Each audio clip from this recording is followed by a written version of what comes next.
this is a testimony. Dahil talagang gusto ko i-share sa inyo na talagang ang Diyos ay kumikilos at nagbibigay pabor sa kanyang mga anak. Kaya po, sa aking sarili, ang lagi ko pong claim that I am favored by God. Lagi ko pong, kumbaga parang yun yung aking sabi nila motto. That I am favored by God. Ibig sabihin, laging may pabor ang Diyos sa akin, higit sa iba. Okay? Hindi naman ibig sabihin ang Diyos ay may favoritism. Kundi, yun yung aking, kumbaga, declaration sa aking faith that I am favored by God. And God has extra favor from me. Oh, for me. Kahapon po, nung ako pumasok ng trabaho, dahil sa pagmamadali, dahil malilate na, at yung aking pong cellphone ay naipatong po sa motor. Ngayon, ang lubos kong iniisip ay naipasok ko na sa box. Sa lagay ko sa box. Kumbaga sa pagmamadali ko na, ay akala ko nilagay ko sa box. So ito na, nagmamadali, din umalis na ako, sumakay sa motor at tumakbo. Ngayon po, ay pagdating ko ng trabaho, hinanap ko ngayon yung cellphone ko doon sa motor. So, hindi ko nakita. So, ang ina-assume ko ay nasa bahay. Doon ko lang naiwan sa bahay.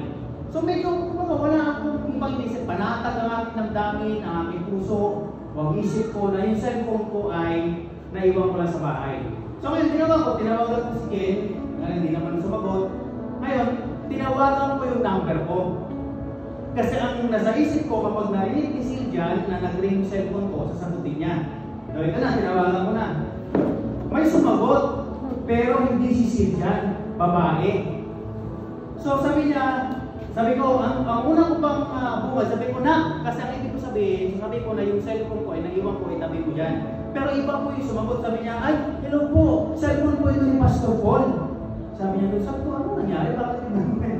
So, kasi po, napulot po namin yung cellphone nyo doon sa may Zone 10. Malapit lang din naman doon sa amin, sa may labasan lang. So, wala akong idea na yung cellphone ko pala ay nahulog. So, madali-dalita. Sabi niya, kung gusto niyo po, kunin niyo po rito, ganito po kami. So, sabi ko, sige po, balikan ko na lang dyan at kunin ko po pick up ko.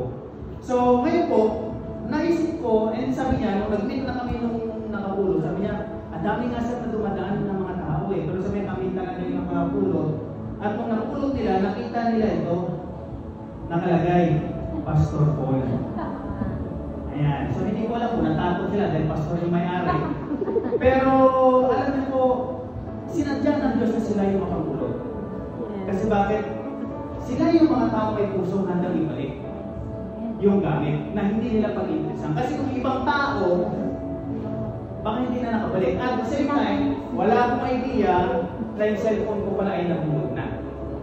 And alam niyo po, kasi nasa trabaho na ako eh, tapos bumalik ako na, palagi ko sa amin din, para lang kunin yung cellphone. At habang nasa biyahe po, wala na yung realization ko, sa Lord talagang, mayroon kang extra pabor sa iyong mga anak. Amen. And alam niyo po, sana ganun din yung maging faith natin. Dahil kung ang ating faith ay lagi na may extra pabor, kung kanino man, bahala na kayo kung kanino. Basta always claim to yourself that God has an extra favor for you. Amen. Kaya ako po talagang tested ko. Naibalik yung cellphone ko na wala ka-hassle-hassle. Wala, yung may ba, sige, kung gusto mo mga cellphone mo, tubusin mo. May mga ganun tao eh. Tubusin mo ng 500, 300, pero sila po talagang willingly. Sige po, meet po kayo nung brother-in-law ko, siya po yung maghahatid ng cellphone.